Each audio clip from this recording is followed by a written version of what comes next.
ज़माने भर में ये कायदा है कि जिसका खाना उसी का गाना। हज़रत हकीमुल उम्मत फरमाते हैं कि ज़माने भर में ये कायदा है कि जिसका खाना उसी का गाना। तो जिनका हम खा रहे हैं उन्हीं के फिर गीत हम गा रहे हैं। कायनात अर्ज़ी और समावी पर सबसे बड़ा, सबसे शानदार, सबसे खूबसूरत, सबसे ठंडा, सबसे अमन वाला जो इनकलाब है वो मेरे नबी पाक ने बर्पा किया। बड़ी ये कम नसीबी है कि मुसलमानों में फ़िरके बन गए और उम्मत तकसीम हो गई और तकसीम होने से कमज़ोर हो गई। लेकिन अफसोस की बात यह है कि लोग इस बात को समझने से आरी हैं कि ईद मिलादुन नबी सल्लल्लाहु ताला अलैहि वसल्लम तो उम्मत इस बात के शुक्र के तौर पे मनाती है कि अल्लाह ने हमें अपने नबी का ग़ुलाम बनाया। आओ मैं तुम्हें मुस्लिम शरीफ पढ़ के सुनाता हूँ। और रावी भी वो बंदा जो हर वक्त हुजूर के करीब रहते थे, हज़रत अनस बिन मालिक रज़ी अल्लाह ताला। आप फरमाते हैं मुझे वो दिन भूलता ही नहीं, मैं भुला सकता ही नहीं जिस दिन मेरे नबी पाक मक्के से हिजरत करके मदीना तैयबा तशरीफ़ लाए। हुजूर उस दिन क्या हुआ था? तो हज़रत अनस बिन मालिक फरमाते हैं सारी बीबियाँ छतों पे चढ़ गई। सारी औरतें अपने अपने काम में मसरूफ़ होती हैं। कोई किसी वजह से छत पे चढ़ जाए तो चढ़ जाए, सारी इकट्ठी तब भी चढ़ती हैं जब गली में कुछ और हो, जब कोई अनोखी बात। सारी बीबियाँ छतों पे चढ़ गईं, बच्चे दरख्तों के साथ चिमट गए। और फरमाते हैं कि 70 के करीब लोग हुजूर की सवारी के आगे थे और बाकी सैकड़ों की तादाद से सवारी के पीछे थे। और फरमाते हैं ये अलग मंजर था। और ये मुस्लिम शरीफ में नारा मौजूद है, मुस्लिम शरीफ में, ये सही मुस्लिम में मौजूद है कि जब हुजूर मदीने आ रहे थे तो मदीने वाले नारा लगाते थे या मुहम्मदा या रसूल अल्लाह, और चलते हुए लगा रहे थे या मुहम्मदा या रसूल अल्लाह का वो नारा लगा रहे थे। और फिर हज़रत अनस बिन मालिक फरमाते हैं ये दो मंजर ये थे, एक तीसरा मंजर भी था। मदीना शरीफ के अंदर कुछ कबीले थे, आज भी ऐसा होना नहीं चाहिए। ये इस्लाम ना सिर्फ इसको नापसंद करता है बल्कि इसकी तरदीद करता है। छोटी बरादरी बड़ी बरादरी आज भी तकसीम है, नहीं होनी चाहिए। अरब के अंदर भी तकसीम थी, कुछ कबीलों को छोटा जानते थे, कुछ को बड़ा जानते थे। एक कबीला था बड़ा कबीला, बनु नज्जार का, चौधरियों का कबीला, सेठों नवाबों का कबीला, बड़े लोगों का कबीला। उस कबीले की बेटियां एक कोने में दफ लेके बैठ गई। नबी पाक सल्लल्लाहु ताला अलैहि वसल्लम के गुलामों बात को समझे। एक मंजर ये कि औरतें छतों पे, आज हम मना करेंगे क्योंकि ये पर्दे की आयतें नाज़िल होने से पहले की बात है। अब आयतें आ गई, अब हम ये इजाजत नहीं देते। औरतें छतों पे चढ़ गई, मर्द गलियों में नारे लगाने लगे। और बनु नज्जार कबीले की बेटियां, छोटी बच्चियां वो एक कोने में दफ लेके बैठ गई और वो पढ़ने लगी ताला अल बद्र अलैहि। अब तो मिलाद गरीबों में रह गया। हमारे यहाँ फैशन हो गया, जब हालात ख़राब होते हैं तो लोग बरकत के लिए मिलाद कराते हैं, और जब अमीर हो जाते हैं फिर उन्हें मिलाद के जायज़ होने की दलील ही कोई नहीं मिलती। फिर वो ये फैशन है। बंदा थोड़ा सा पढ़ जाए ना दो चार चीज़ें तो हर चीज़ को गलत कहना उसकी तबीयत होती है। फिर ये फैशन है कि मेरी सोसाइटी नहीं हो गई, किताबें नहीं हो गई, फर्नीचर नया हो गया, दोस्त नए हो गए, तो मज़हब वही पुराना।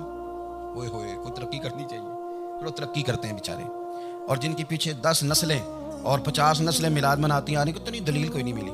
सुभान अल्लाह। जिनकी दादी वुज़ू करके खीर पकाती थी 11वीं की, जब अमीर हो जाते हैं तो उन्हें 11वीं पकाने की दलील ही नहीं मिलती।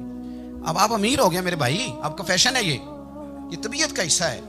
आप चाहते हैं कि मैं वो काम करूं जो दरवेश लोग, सादे लोग नहीं करते।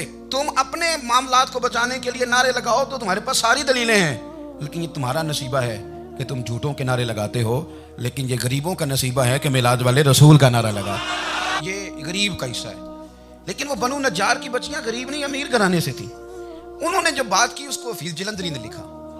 मरहूम कहने लगे कि वो नन्ही बच्चियां, छोटी बच्चियां थी, कहते वो नन्ही बच्चियां वहां बैठकर दफ बजाती थी और रसूल पाक की जानिब इशारे करके गाती थी और लोगों से कहती थी कि ये को हमारा पेशा नहीं दफ बजाना, हम तो चौधरियों की बेटियां हैं, हम तो बड़े खानदान से हैं। वो नन्ही बच्चियां जो बैठकर वहां दफ बजाती थी, रसूल पाक की जानिब इशारे करके गाती थी और कहती थी हम हैं बच्चियां नज्जार के आली घराने की, खुशी है आमिना के लाल के तशरीफ लाने। हमें बड़ी खुशी है आमिना के लाल के, खुशी है आमिना के लाल के, खुशी है आमिना के लाल के, हमें खुशी है आमिना के लाल के तशरीफ, खुशी है बस आमिना के लाल के तशरीफ। नबी पाक सल्लल्लाहु अलैहि वसल्लम से उम्मत का जज्बाती रिश्ता है।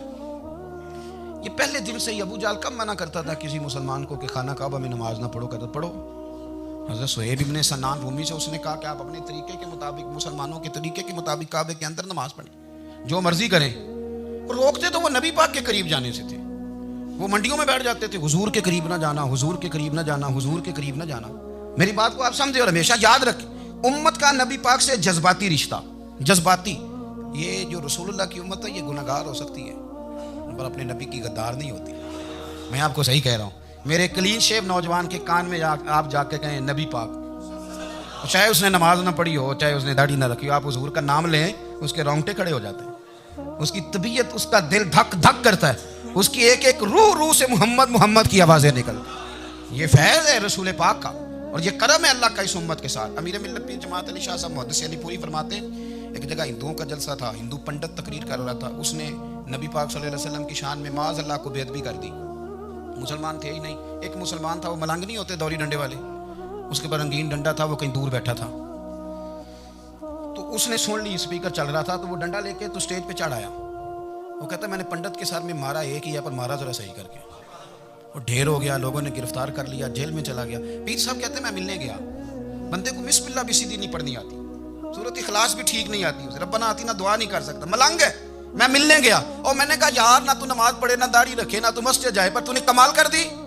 तो कहते हैं पीर साहब छम छम रोया और पंजाबी में कहने लगा, पीर साहब मैं गुनाहगार हाँ, पर अपने नबी दा गद्दार ते नहीं ना। ये गुनाहगार और गद्दार में फर्क होता है। मैं गुनाहगार हूं, पर ये तो नहीं ना किसी की जरूरत कि मेरे सामने मेरे नबी के बारे में बात कर जाए और साड़ी उच्ची ते सुच्ची सरकार में गल कर जाए। ये बात आप समझें। दुश्मन अहमद पे शिद्दत कीजिए, मुल्हिदों से क्या मुरव्वत कीजिए, शिरक ठहरे जिसमें ताज़ीम रसूल, उस बुरे मजहब पे लानत कीजिए और मिसले फारज जलजले हो नजद में जिक्र आयाते विलादत कीजिए और या रसूल अल्लाह की कसरत कीजिए। नबी पाक का प्यार उम्मत के लिए सरमाया हयात है। रसूल पाक के साथ उम्मत का वालेहाना रिश्ता है। नबी पाक के साथ वाले हजरत खुबैब को गिरफ्तार कर लिया मक्के वालों ने।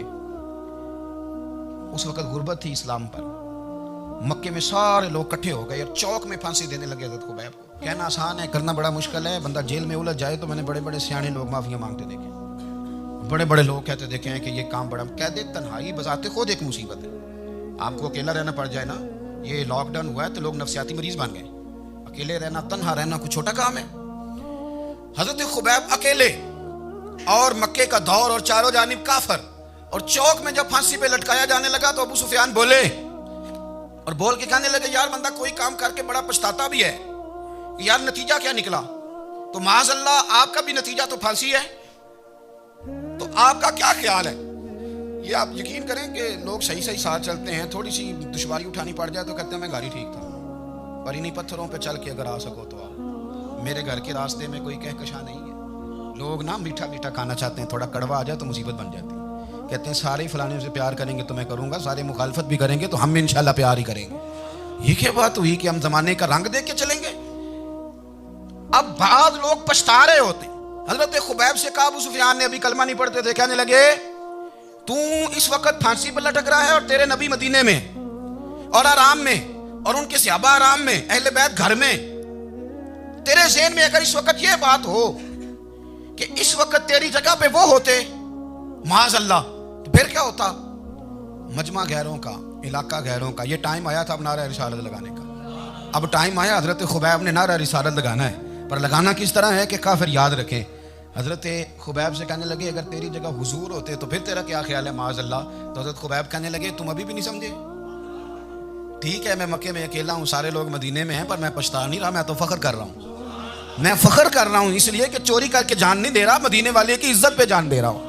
मैं फख्र कर रहा हूँ। फरमाया सुन, तू कहता है तेरी जगह हुजूर होते और तुम उन्हें यहाँ माज़अल्लाह फांसी पे लटकाते। फरमाया सुन, मैं तो ये भी पसंद नहीं करता कि मैं घर में बैठा हूँ और मेरे नबी को हल्का सा कांटा भी चुभ जाए। हमारा अपने नबी से मोहब्बत का रिश्ता है, एक कांटा भी हुजूर के कदम मुबारक में चुभे हमें बर्दाश्त। मजमा उनका था, नारे लग रहे थे, हमने मुसलमान पकड़ लिया, लेकिन हजरत खुबैब ने अकेले, अल्लाह करे आपको मेरी बात की समझ आए, अल्लाह करे आपको समझ आए, अकेले जब फांसी के तख्ते के करीब नारा लगाया ना कि मैं तो कांटा भी नहीं चुभने दूंगा अपने नबी को, अब सारे हार गए। अब उस एक जुमले ने ना इनको शिकस्त खुर्दा कर दी। अब बोल कुछ नहीं सकते थे, गर्दनें झुक गई। और जब सन्नाटा छाया तो अबू सुफियान साथ वाले से कहने लगा बाकी सारी बातें अपनी जगह पर हैं, पर असहाबे मोहम्मद से प्यार तो बड़ा ही करते हैं। और वो कच्चा रंग ललारी वाला जेड़ा चढ़दा ते लैंदा रहिंदा, ए इश्क तेरे दा रंग मुहम्मद चढ़ जाए फेर नहीं लैंदा। कहा यार प्यार तो ये करते हैं ना, इसमें कोई शक वाली बात? इस प्यार से काफिर डरता है। नबी पाक के साथ जज्बाती वाबस्तगी, हुजूर के साथ गुलामों का जज्बाती रिश्ता, और नबी पाक सल्लल्लाहु अलैहि वसल्लम की आमद पर तशक्कुर के जज्बात। इमाम राजी ने लिखा है कि हज़रत मूसा कलीमुल्लाह अलैहिस्सलाम ने तौरात की तख्तियों के अंदर एक उम्मत का जिक्र पढ़ा कि जो उम्मत गुनाह का इरादा करेगी तो गुनाह लिखा नहीं जाएगा जब तक कर न ले, और नेकी का इरादा करेगी तो रब उनकी नेकी लिख देगा, और जब वो कर लेगी तो अल्लाह 10 गुना अजर अता करेगा। और वो ऐसी उम्मत होगी कि जिनके चेहरे क़यामत के दिन नूर की तरह चमकेंगे, और वो उम्मत होगी जिनकी अल्लाह ताला ज़मीन सारी पाक फरमा देगा, जहाँ नमाज पढ़ेंगे नमाज हो जाएगी। ये तज़किरे पढ़ के तो हज़रत मूसा कलीम अर्ज़ करने लगे, अल्लाह ये उम्मत मेरी बना दे। तो रब करीम ने फरमाया कि मूसा नहीं, ये तो मेरे महबूब की उम्मत है। फरमाया ये तो मेरे नबी पाक की उम्मत, हुजूर की उम्मत। अल्लाह अकबर। हज़रत मूसा मामूली आदमी नहीं, वो जलीलुल क़द्र पैगम्बर हैं जिनका कुरान के हर सिपारे में तज़किरा है, कहीं वाज़े तौर पे, कहीं इशारतन, हर पारे में। और हज़रत मूसा अल्लाह के वो नबी हैं जो रब से डायरेक्ट बातें करें कोहे तूर। कहा ए मूसा ये उम्मत तो मेरे नबी की है। तो हज़रत मूसा अलैहिस्सलाम अर्ज़ करते हैं, इमाम राजी ने लिखा है, कहते हैं अल्लाह फिर मुझे अपनी नबी की उम्मत में शामिल कर। ओ यार हमें लोग कहते हैं मिलाद ना मनाओ, जिस उम्मत में आने के लिए हज़रत मूसा ने दुआ मांगी, जिस महबूब की गुलामी के लिए, हमें तो दुआ भी कोई नहीं मांगनी पड़ी, अल्लाह ने फजल से ही मदीने वाले का गुलाम बना दिया। तो हम हुजूर के तज़किरे ना करें, हम तशक्कुर ना करें, हम नबी पाक सल्लल्लाहु अलैहि वसल्लम की नात ना पढ़ें, हम हुजूर के आने पर जश्न का इजहार ना करें। हर वो जायज़ तरीका जिससे इजहार खुशी हो सके वो मिलाद पे करना चाहिए, और उसके लिए असबाब बनाने चाहिए। उम्मत का एक जज्बाती अंदाज होना चाहिए नबी पाक के साथ, एक वारफ्तगी, एक ज़ौक़, एक तबीयत के अंदर विजदान। नारा मतलब इस तरह ना हो कि बचा रहा है काम, मैं नहीं हूँ कायल, मैं कहता हूँ पहले तो कोई लगाए ना, और फिर नारा जब लगता था ना तो मुसलमानों के यहाँ नारा लगता था तो बड़े बड़े लोग कांप जाते थे। सूफिया ने लिखा है कि हज़रत उमर ने जब कलमा पढ़ा ना तो 39 बंदे कलमा पढ़ते थे। तो नबी पाक ने रात को दुआ मांगी, ऐ अल्लाह उमर को मुसलमान करके इस्लाम को इज्जत दे। हज़रत उमर सवेरे आ गए, उसमें वो तफसील में नहीं जाता, बात लंबी। हज़रत उमर जब आए ना और उन्होंने आते जब कहा ना कि मैं कलमा पढ़ने आया हूँ, तो हुजूर इतने राजी हुए कि नबी पाक ने कहा अल्लाह अकबर, तो सहाबा ने नारे लगाए अल्लाह अकबर अल्लाह अकबर, यानी 40 लोग मुसलमान हुए तो नारे लगे। हमारे सूफिया कहते हैं हज़रत उमर के आने पर जब नारे लगे तो बताओ कि वो तो नारे तकबीर लगा, नारा रिसालत क्यों नहीं लगा? तो कहते हैं गोया हमें हुजूर ने ये समझाया है, हुजूर के इशारों ने समझाया है कि मैं अब अपने नारे खुद तो नहीं ना लगाऊंगा, मैंने तो अल्लाह अकबर कह दिया, उमर आ गया है, मेरे नारे लगाता रहेगा, नारे लगेंगे। हज़रत उमर ने पहले दिन ही कहा कि हुजूर आप सच्चे रसूल हैं तो छुप छुप के नमाज क्यों पढ़े? शुरू हो गए नारे, हुजूर आप सच्चे हैं तो छुप छुप के नमाज का क्या माना हो? तो हुजूर ने फरमाया तेरा क्या इरादा है? हुजूर सारे नहीं, एक मैं एक अमीर हमजा, एक लाइन के आगे वो लग जाए, एक के आगे मैं लग जाऊं, और बाकी मुसलमान जितने हैं कुल 40 थे, पीछे 18 19 बचेंगे, तो एक लाइन में वो हो जाए, एक में आगे, एक में अमीर हमजा हो, एक में मैं हूं, तो देख लेते हैं ये हमें नमाज कैसे नहीं पढ़ने देते। हाँ देख लेते हैं, आए ना मैदान में, इधर आ सितमगर हुनर आजमाए तो तीर आजमा हम जिगर आजमाए, और गुलामाने मोहम्मद जान देने से नहीं डरते, ये सर कट जाए यहाँ रह जाए कुछ परवाह नहीं करते।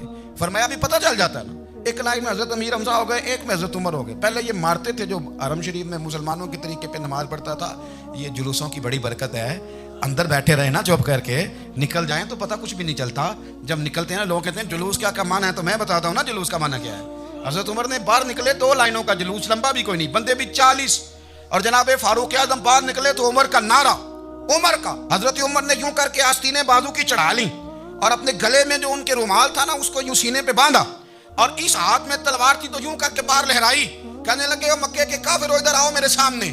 जिसने अपनी बीवी बेवा करानी हो, जिसने बच्चे यतीम कराने हो, वो आए मैदान में। मुस्तफ़ा के गुलाम आज सड़कों पे निकल आए मैदान में, हमारे सामने हमारा मुकाबला करे। आए ना मैदान में, हम निकले हैं, अब हम यहाँ काबे में एलानिया नमाज पढ़ेंगे, हम पढ़ेंगे, ताकत है तो आओ ना हमारा मुकाबला करो, आओ। कुफर बजाते खुद बहुत बड़ा झूठ है, और झूठ के पैर 2 बंदे निकले तलवारें लेके आगे। तो फिर हज़रत उमर ने एलानिया नमाज पढ़वाई खाना काबा। तो मेरे भाई रसूलुल्लाह सल्लल्लाहु अलैहि वसल्लम के गुलाम तो जब नारा लगाते थे तो हो ही कमाल जाता था। फिर बरेली का इमाम बोले, कहने लगे पेश हक मुजदा शफात का सुनाते जाएं। हुजूर क़यामत के दिन आगे आगे ना, हमारे आगे आगे खुशखबरी देंगे, कहेंगे तुम फिक्र ना करो, आ जाओ मैं तुम्हें बख्शवाता हूँ, मैं तुम्हारी सिफारिश, आ जाओ पीछे पीछे। हुजूर न पेश हक मुजदा शफात का सुनाते जाएंगे, यकीन करें बरेली के इमाम को भी बड़ा ही रंग आता है बयान करने का। कहने लगे आप रोते जाएंगे, अल्लाह को मनाना है ना हुजूर ने। कहते हैं पेश हक मुजदा शफात का सुनाते जाएंगे, आप रोते जाएंगे पर हमको हंसाते जाएंगे। बागे जन्नत में मुहम्मद मुस्कुराते जाएंगे, फूल रहमत के गिरेंगे हम उठाते जाएंगे, और हश्र में होगा हमारा दाखिला इस शान से हम या रसूल अल्लाह का नारा लगाते जाए, हम या रसूल अल्लाह का नारा। इमाम राजी कहते हैं हुजूर ने एक रुका पकड़ा छोटा सा, एक बंदे को लोग दोज़ख में लेके जा रहे हैं। अच्छा मेरी मुझे एक बात बताओ, फैसला पहले हो गया है, अल्लाह के सामने हुआ है और फैसला हो गया और तय हो गया कि दोज़ख में जाना है। वो करीब पहुंच गए दोज़ख के, तो हुजूर ने देख लिया और बताया किसने? हजरत आदम ने। हजरत आदम कहने लगे हुजूर आपके गुलाम को दोज़ख में ले जा रहे हैं। नबी पाक आगे गए, क्या पढ़ते हैं हमारे भाई? हुजूर ने मुझे उनसे छुड़ा के छोड़ दिया। नबी पाक सल्लल्लाहु अलैहि वसल्लम आगे गए, फरमाया इधर आओ, कहाँ लेके जा रहे हो? अल्लाह के सामने फैसला हुआ है ना, फरिश्तों ने किया है ना। फरिश्ते को किसी से बदध्यानती तो नहीं ना करते, फरिश्तों ने जो किया ठीक किया है ना। क्यों लेके जा रहे हो? सोने गुनाह ज्यादा है, नेकियां थोड़ी हैं। फरमाया मेरे सामने तोलो। किसी फरिश्ते ने नहीं कहा कि सोने हम माज़अल्लाह हमको बेईमान है, हमारी कोई इससे जिद चल साडा कोई बनना साझा है नाल भाई, मेरा मतलब है सही तोला है, फैसला है, फरमाया दोबारा तोलो। गोया रब भी फरमाता है जैसे मेरा महबूब कहता है वैसे ही कर। और कोई नहीं दोबारा तोल लो, कोई हर्ज नहीं, तोलो ना दोबारा। फरिश्ते दोबारा आएंगे, उन्होंने दोबारा तोला, एक पलड़े में नेकियां एक पलड़े में गुनाह। अब वो गुनाह फिर ज्यादा निकले तो नबी पाक ने ना जेब से इतना सा रुका निकाला, रुके का भी कोई वजन होता है, वो हुजूर ने नेकियों के पलड़े में रख दिया, नेकियां बढ़ गई, फरिश्ते भी चुप कर गए। चलो भाई जन्नत में। मेरी तरह का था ना पता सारा सरदार ने की थी, पता तो था ना उसे, मन आनम के मन दानम, तो सीधा हुजूर के कदमों से जा लगा। कहने लगा सोने मैं तो सारी जिंदगी गुनाह करता रहा, ये कौन सी नेकी है? तो हुजूर फरमाने लगे चुप कर, जन्नत का दरवाजा खोल गया, तू जा जन्नत में। हुजूर रुके में क्या है? फरमाया तूने एक दिन दरूद सलाम नहीं पढ़ा था, और मैंने तेरा संभाल के रखा हुआ तेरा दरूद शरीफ, वो नारे रिसालत नहीं तूने लगाए थे, वो तू खोल के मेरे तज़किरे मैंने तेरा संभाल लिया। दोज़ख में मैं तो क्या मेरा साया ना जाए, क्योंकि रसूल पाक से देखा ना जाए, मेरे रसूल पाक। और मेरी बात सुनो, मैं भी आपको खाना नहीं खिलाता, लंगर मेरे संगी खिलाते हैं, मेरे दोस्त आपको खाना पेश करते हैं। हर जगह आप जाते हैं तो वहाँ कुछ लोगों की ड्यूटी होती है, लेकिन तिरमिज़ी शरीफ सियासता की हदीस है। हज़रत अनस ने पूछा था हुजूर क़यामत में कहाँ मिलेंगे? फरमाया हौज़े कौसर पे। हुजूर वहाँ अनस पानी पिलाएंगे कि बिलाल पिलाएंगे कि सुहेब पिलाएंगे? फरमाया नहीं, उम्मत प्यासी आएगी तो मैं अपने दस्ते मुबारक से पानी पिलाऊँ। हुजूर वहाँ ना मिले तो फरमाया पुल सिरात पे आना, उम्मत गुजरेगी तो मैं रब्बे सल्लिम की दुआएं करूँगा। तो आला हज़रत फरमाते हैं जब हुजूर दुआ कर रहे हैं तो डरने की ज़रूरत क्या है? खुदा की रज़ा चाहते हैं दो आलम, खुदा चाहता है रज़ाए मोहम्मद, रज़ा अब पुल से वजद करते गुजरी कि है रब्बे सल्लिम दुआए मोहम्मद सल्लल्लाहु। हुजूर वहाँ मुलाकात ना हुई तो फिर इस हदीस को भी ये हदीस मजबूत कर देगी। हुजूर फरमाने लगे फिर मिज़ान अमल पे आ जाना, उम्मत के अमल तोल रहे होंगे और मैं कामयाबी की दुआएं मांग रहा हूँगा। तो जिसके लिए हुजूर दुआ मांगेंगे नाकाम होगा, नाकाम होगा। अपने बच्चों को हुजूर की मोहब्बत सिखाएं, नबी पाक सल्लल्लाहु अलैहि वसल्लम की गुलामी करें।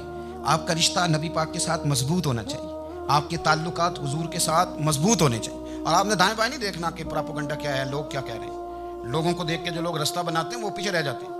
आपने ये देखना है कि मेरा हुजूर से निस्बत का ताल्लुक मजबूत है, कोई किधर जा रहा है इससे हमें कोई ताल्लुक। इस वक्त आलमी हालात क्या हैं, कौमी हालात क्या हैं, मुआशी हालात क्या हैं, जर्नलिस्ट क्या कह रहे हैं फलाने के, हमें इससे गरज नहीं है।